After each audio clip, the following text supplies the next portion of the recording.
A giant, hairy creature, part ape, part man. Indians call him Sasquatch. They believe he is as gentle as he is powerful and mysterious. He's been seen many times in the rugged mountains and deep woods of the Pacific Northwest. The encounters have not always been peaceful. In 1924, a small group of men were working a mine in a canyon near Mount St. Helens in Washington. One night, the miners took their weapons inside and bolted the door. They thought they were secure for the evening. Outside, something strange was happening. The cabin was under attack. Boulders rained on the roof, and someone, or something, was trying to break in.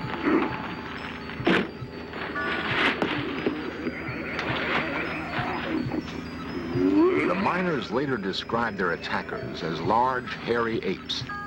The siege lasted several hours.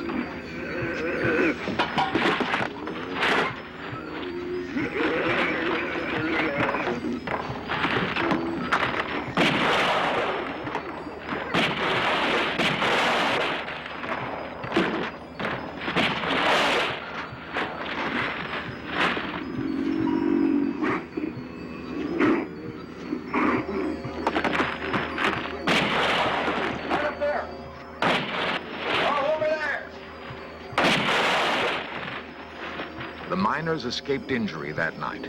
The area now known as Ape Canyon is one of the many places in the Northwest where man continues his hunt for this elusive creature we call Bigfoot.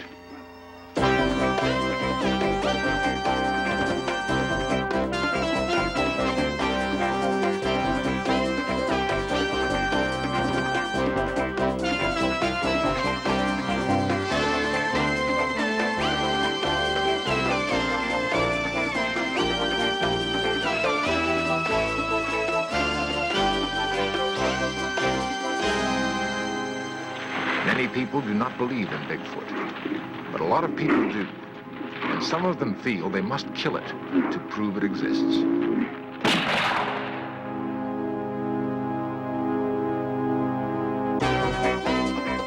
This series presents information based in part on theory and conjecture. The producer's purpose is to suggest some possible explanations, but not necessarily the only ones, to the mysteries we will examine. To the Indians living along the Columbia River in Oregon and Washington, or those in Canada, there is no need for proof of Bigfoot. Sasquatch has been a part of Indian lore as long as they've inhabited this land. Some anthropologists believe that the creature could have come to the northwestern part of the United States along with the Indians, across a land bridge that once connected Siberia to Alaska. The newcomers to this country have seen Bigfoot in an area ranging from northern California to southwest British Columbia. To the Indian, Bigfoot carries a mystical significance. Sometimes it's difficult to tell where myth ends and reality begins. In our modern world of concrete and steel, we're far removed from the Indian lore of Bigfoot. It's hard to imagine any corner of our crowded world where a giant, man-like creature could roam free.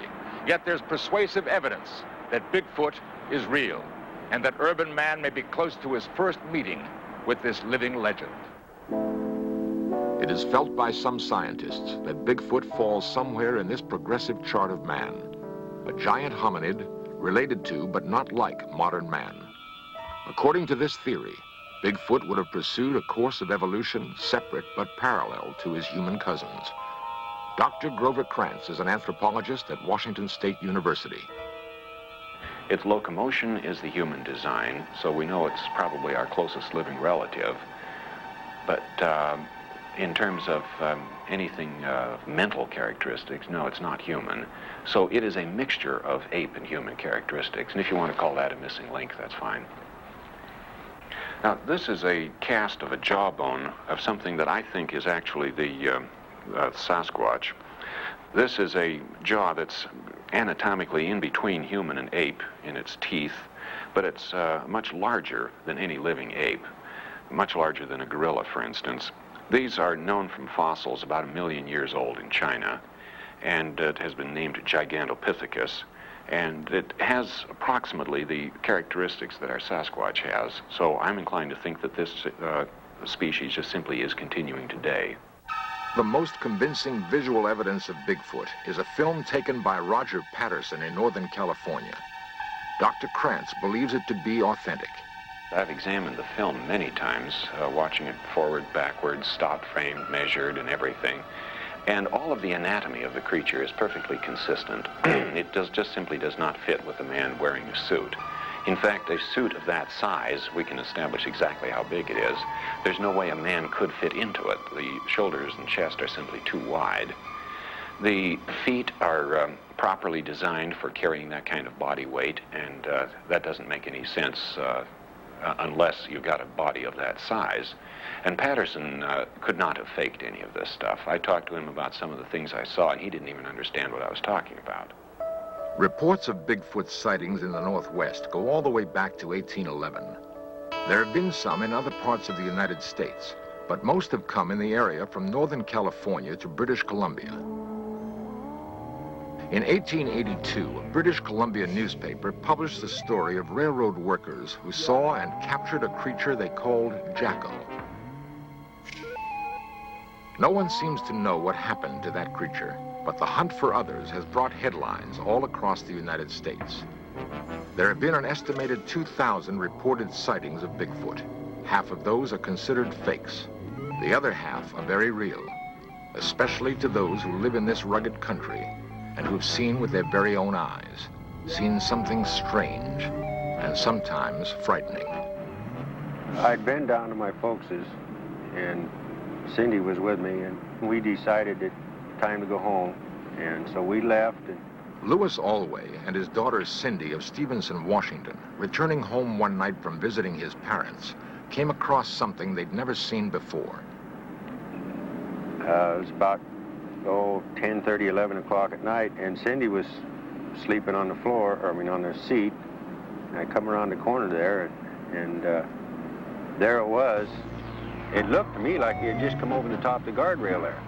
I woke her up and she got to see it just before it ran into brush. And at first I thought it was a bear, but when it took off across the road on its hind legs, I just couldn't believe it. I hunt and I fish and I see a lot of game all the time, and it looked like something that I'd never saw before. 3 or 4 years ago, we received a call in the late part of the fall.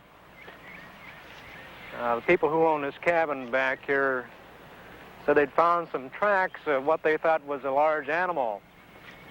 And we came out and investigated that. Back here by the tree, we found several tracks that were real large, way larger than a human. I sure wonder about it. Sheriff William Klausner of Skamania County in Washington has investigated tracks and talked with eyewitnesses. He's seen too much to be totally skeptical. The most unique thing about what we've learned from this is that the people who have either written or called, who have experienced the same kind of thing or had seen tracks, mention of a strong sulfur smell, and that's real unusual. As Sheriff Klausner says, the smell description is not unusual. James Strahan and Harold Teskey recently saw something on the roadside near Colton, Oregon. And there was a big, huge object on the left of the road, and I rolled the window down in the car, and this thing was approximately 3.5, 4 feet wide, about 6, 7 foot tall. And the odor of this animal, after I rolled the window down, was so offensive that I couldn't remain there any longer. And I was scared, too. And I've been around the mountains and around animals a lot, and this thing truly scared me. And so I got out of there and rolled the windows up in the car and went on home. And the odor of that animal stayed in that car until the next morning. It was still in there.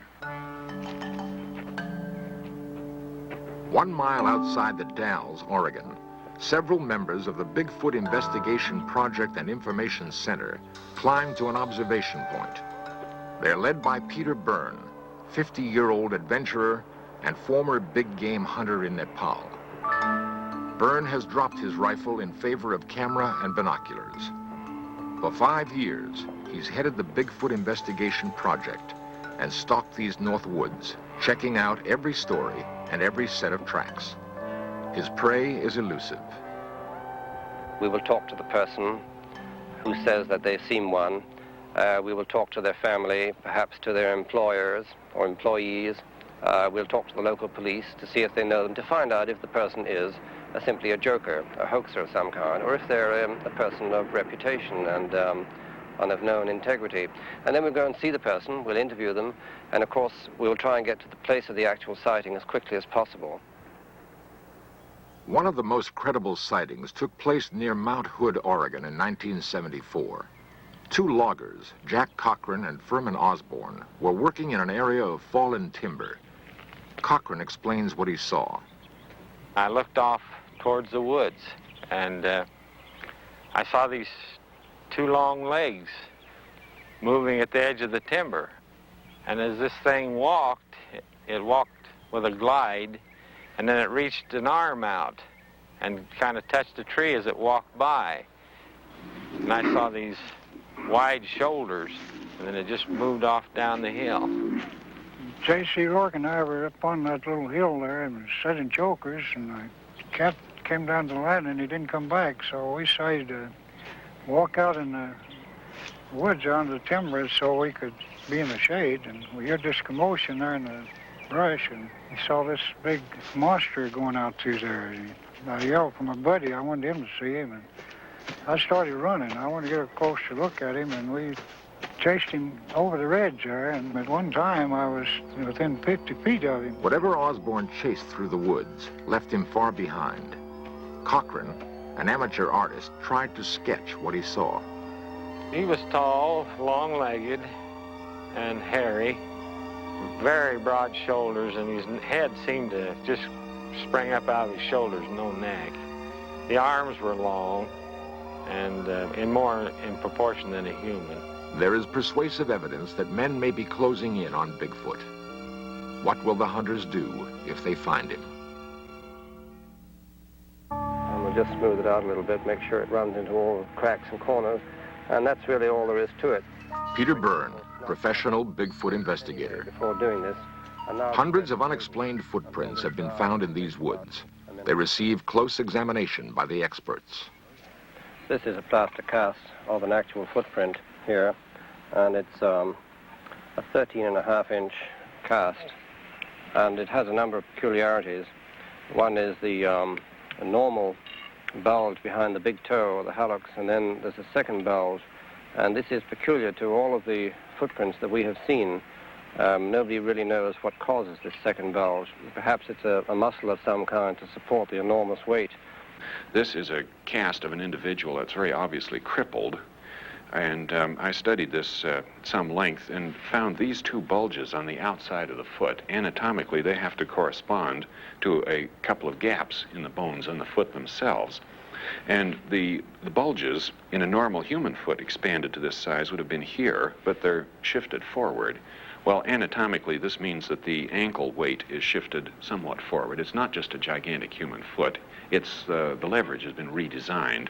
And this happens to be redesigned just exactly the way it would have to be for a 800-pound animal. So if the idea of that this was faked by somebody isn't quite so simple. If it was faked, it was done by a human anatomist who was a real genius, and he had to have laid out thousands of these fakes all over the place, and that just simply becomes impossible. Among the fakery that we have seen is a piece of film made in 1970 by a man in northern Washington. At first, it looked very good. It was a man in a fur suit, of course. The particular man tried to sell it to us for $25,000. And he told us that the creature in this movie was 8 foot 6 inches in height. But when we found the area, we were able to do our own measurements, and we saw that the creature in the fur suit, or the man in the fur suit, was a little under 6 feet in height. This is, I think, is a good example of the kind of fakery that we have encountered through the years. Throughout the Northwest, there are hundreds of men hunting for Bigfoot. Don Peterson, Jack Sullivan, and James Huskin have searched for several years. They believe the hunt will end with a bullet. Well, I think eventually somebody's going to bring one in. It's the only way. Pictures aren't going to be enough because there's been film taken of one of these creatures anyway, and it's in dispute. Like Jim said, if we take a bunch of pictures, they're going to be under dispute, and if you can shoot one animal, you might be able to save the rest of them from everybody else from shooting them too. And that sets up a conflict among Bigfoot hunters. Does it have to be killed to prove it exists? Through the centuries, the mighty Columbia River separating Washington and Oregon has cut a deep gorge on its way to the Pacific Ocean. It is a big, rugged, beautiful land where man holds a deep respect for nature. In Stevenson, Washington, they passed an ordinance setting a $10,000 fine or 5 years in jail for killing a Bigfoot. The people living in this country have a special relationship to the woods. They depend on the land for their survival. They may not totally believe in Bigfoot, but they believe in the possibility. And they don't want it killed, at least not in their county. District Attorney Robert Leake. We didn't feel that if there was such an animal, that the animal had ever harmed anybody, or that it had done anything to deserve to be shot or captured. We need a piece of the body. Nothing else will be accepted. I think that there are many other ways of proving the existence of something other than killing that particular thing that you're trying to prove exists. My preference would be to locate a hunter who has shot and killed one, and perhaps because he thought he killed a valuable animal or a peculiar human, he might not have said anything about it. But if he would come forward, perhaps we could examine the place where he killed it, and we might find a few bones, and then the whole thing is settled right there. If we don't find such an old kill, then the only alternative remaining is to kill one now. And grisly as that sounds, I think that is probably what we'll have to do. I would strongly urge the doctor to reconsider that, especially if he thinks he's going to do it in this county, because we would enforce the ordinance. Why add more controversy to something that's already controversial? Although what we have to have is a specimen for scientific identification. I think it would be morally wrong. I see no reason. In fact, I talked to a small boy, a schoolboy recently, and he said some people say shoot one to prove that they're there. And then he said, supposing the one they shoot is the last one. Well, my answer to that is if they become extinct, so what? If they're not proven, it doesn't make any difference.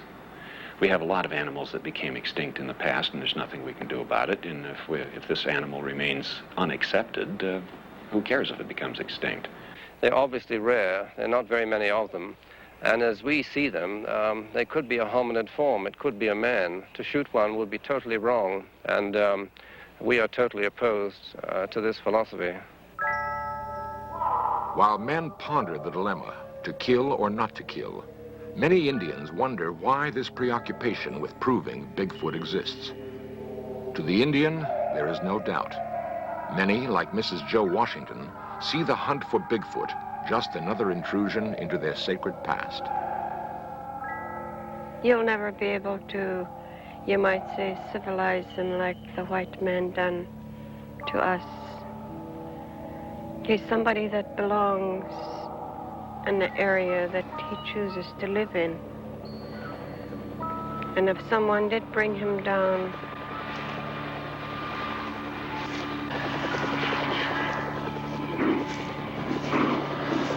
he'd never adapt to your way or even mine, because his way of life is entirely different from ours, mine and yours. And I always felt so bad when I hear of Sasquatch hunters that say they're going to photograph this man, or most of them refer to him as an animal. And from the stories and things that I was taught by my people, that he is not an animal, he's not a savage, he's a gentle being that just goes about his own way, collecting his own food, clothing, and lives where he chooses.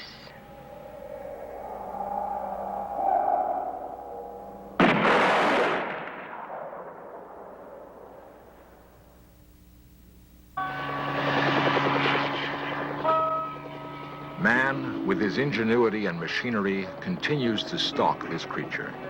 A creature described by the Indians as a gentle being, wanting to live in peace in his own habitat.